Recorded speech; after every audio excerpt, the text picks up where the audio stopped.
Hello bachcho, let's see the question. The question says that let alpha beta be the roots of the equation x square minus px plus r is equal to 0 and alpha by 2 and 2 beta be the roots of the equation x square minus p qx plus r is equal to 0, then the value of r is. तो हमको value of r बताना है क्या होगा.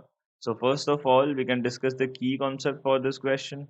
So key concept says key concept क्या होगा यहाँ पे if a x square plus b x plus c is equal to 0 is quadratic equation is a quadratic equation having roots alpha and beta, then तब हम क्या बोल सकते हैं अल्फा प्लस बीटा जो होगा वो माइनस बी अपॉन ए के इक्वल होगा and alpha multiplied by beta जो है वो सी अपॉन ए के इक्वल होगा. ये होगा. अब हमको क्या बोला है, देखो यहाँ से हमको क्वेश्चन में बोला है कि जो हमारे पास x square minus p x plus r जो है ये किसके इक्वल है. ये हमारे पास में इसके रूट जो है वो अल्फा और बीटा है. अगर इसके रूट्स अल्फा और बीटा है तो अल्फा प्लस बीटा कितना हो जाएगा, पी हो जाएगा minus b upon a and यहाँ से अल्फा मल्टीप्लाइड बाई बीटा कितना हो जाएगा, आर हो जाएगा प्लस सी अपॉन ए. ये हमारे पास बनेगा. अब देखो अब जो नई इक्वेशन है हमारे पास, जो दूसरी इक्वेशन है वो क्या है, x square minus q x plus r is equal to 0 है. उसके रूट्स अल्फा बाई 2 और 2 बीटा है.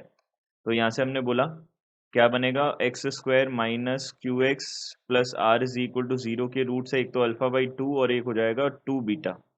ये रूट्स बना दिए हमने. तो सम ऑफ द रूट्स कितना हो जाएगा, अल्फा बाई 2 प्लस 2 बीटा इज इक्वल टू यहाँ से हो जाएगा क्यू प्लस का क्यू एंड यहाँ पे हो जाएगा and alpha by 2 multiplied by 2 beta, ये किसके इक्वल हो जाएगा, ये हो जाएगा अल्फा बीटा और अल्फा बीटा का वैल्यू कितना हो जाएगा, आर हो जाएगा. ये बन जाएगा. अब देखो यहाँ से हमने बोला इसको फर्स्ट इक्वेशन को हमने सिंप्लीफाई किया फर्स्ट वाली को, तो कितना हो जाएगा अल्फा प्लस 4 बीटा एलसीएम लूंगा तो और यहाँ से कितना हो जाएगा 2q हो जाएगा. This is equation number second. अब देखो फर्स्ट इक्वेशन हम और बना देते हैं.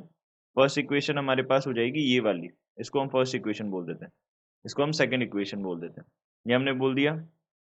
अब देखो यहाँ से हमने आगे इसको सॉल्व किया और हमने क्या किया, दोनों इक्वेशंस का यूज करके अल्फा बीटा की इंडिविजुअल वैल्यूज को कैलकुलेट करने की कोशिश की. तो यहाँ से एक तो है अल्फा प्लस 4 बीटा, ये हमारे पास इज इक्वल टू 2q, ये वाली इक्वेशन है is equal to 2q and दूसरी इक्वेशन है अल्फा प्लस बीटा जो पहले वाली फर्स्ट इक्वेशन है वो वाली इक्वेशन.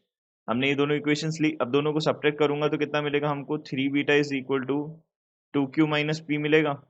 यहाँ से बीटा इज इक्वल टू कितना हो जाएगा, यहाँ पे 2q माइनस पी अपॉन 3 हो जाएगा. ये हमारे पास आ गया बीटा का वैल्यू. अब यहीं से हम अल्फा प्लस बीटा में क्या कर सकते हैं, इस फर्स्ट इक्वेशन जो थी हमारे पास उसमें बीटा का वैल्यू रख सकते हैं. तो alpha plus 2q minus p upon 3 जो है वो किसके इक्वल हो जाएगा, पी के इक्वल हो जाएगा. तो यहाँ से alpha will be equal to कितना हो जाएगा, p minus 2q minus p upon 3 बनेगा. ये हमारे पास बन जाएगा. तो उसको अगर हमने सिंप्लीफाई किया एलसीएम लिया तो यहाँ से कितना बन जाएगा, alpha will be equal to, देखो अल्फा किसके इक्वल हो जाएगा, अल्फा हो जाएगा 4p माइनस 2q अपॉन 3 के इक्वल हो जाएगा. ये बन जाएगा. तो यहाँ से आर तो क्या था हमारे पास, आर तो अल्फा बीटा था, तो अल्फा की वैल्यू रख दो बीटा की वैल्यू रख दो, तो अल्फा तो हमारे पास में ये है और बीटा जो था वो हमारे पास कितना था, 2q माइनस पी अपॉन 3 था. तो यहाँ से हमने क्या कर दिया 2/9, ये हमने 2p माइनस क्यू और यहाँ से 2q माइनस पी, ये हमने वैल्यू लिख दिया इसका. ये हमारे पास वैल्यू बन जाएगा. देखो तो यहाँ से हमने देखा 2/9 और ये किस में आ रहा है, ये हमारा बन रहा है डी ऑप्शन में. So D option will be our correct answer. I hope you understood it well. Good luck. Thank you.